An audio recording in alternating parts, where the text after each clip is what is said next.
Hello everybody, I hope you're doing okay.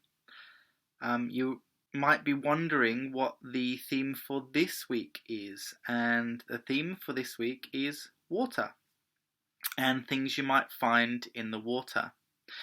So we're going to be reading a book today called Whale's First Song, because you'll find whales in the water, don't you? They live deep in the ocean with the fish and the sharks and the crabs. So we're going to be reading about a whale. And later on in the week, we're going to be looking at making a little boat that will go on the water. So we'll look forward to that. But first of all, let's get on with the story. It's called Whale's First Song. It's by Ruth Galloway.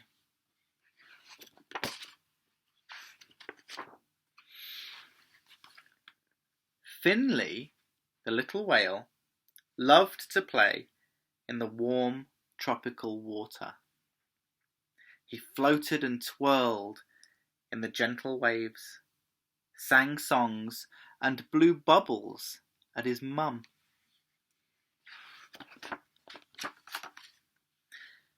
One day, it was time to swim to the shimmering icy waters of the South Pole, so that they could feast on the plentiful shoals of pink krill.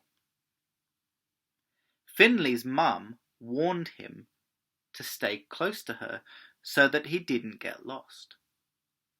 "If you can't see me, just sing and I will find you," she said.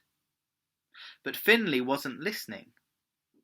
He was too busy blowing bubbles from his spout. The next day, Finley set off alongside his mum. They swam slowly together, singing their favourite songs.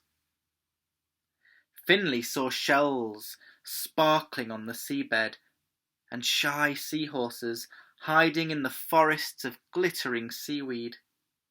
He dived to have a closer look, keeping an eye on his mum to make sure that she didn't swim away without him.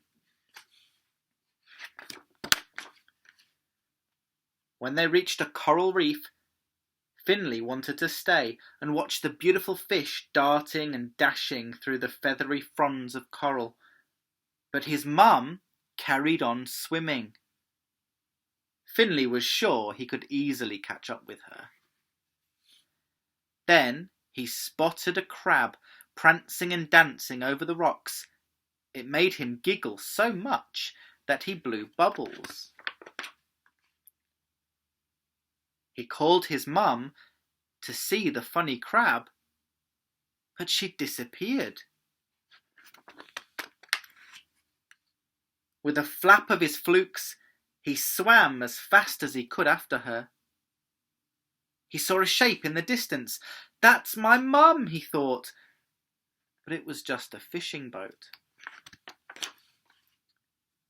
Then he saw her swimming below. "There's my mum," he thought.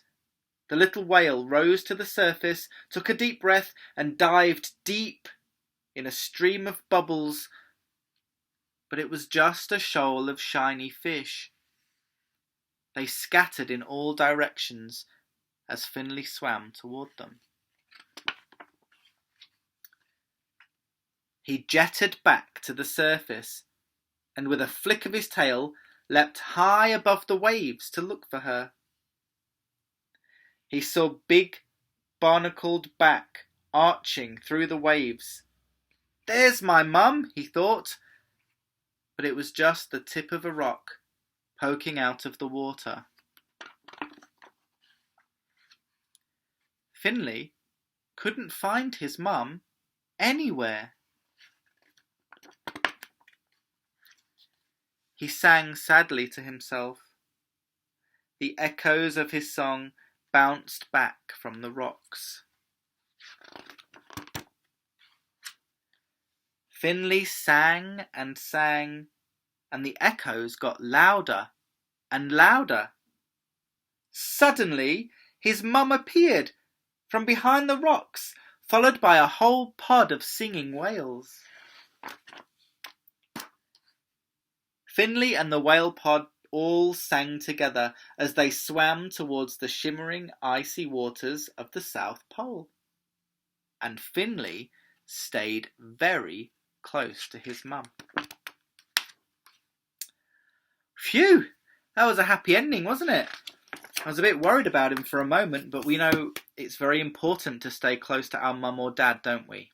It's very important to do that, especially when we're somewhere where it's busy. Okay, thank you very much for listening, and I will see you again for Making a Boat.